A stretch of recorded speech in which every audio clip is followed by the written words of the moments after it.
రాహుల్ గాంధీ గారిని ఉద్దేశించి బీజేపీ పార్టీకి చెందిన ఎమ్మెల్యేలు మంత్రులు సైతం చేసిన దుర్మార్గపు వ్యాఖ్యలను ఖండిస్తుంది కాంగ్రెస్ పార్టీ.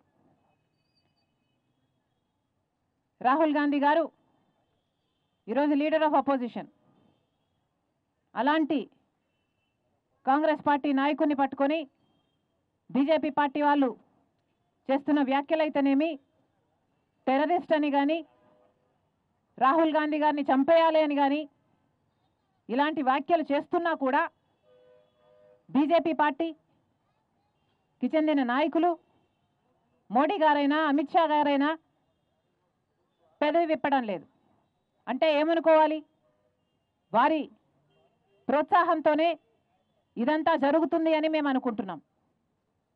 బీజేపీ పార్టీ నాయకులు సమాధానం చెప్పాలి.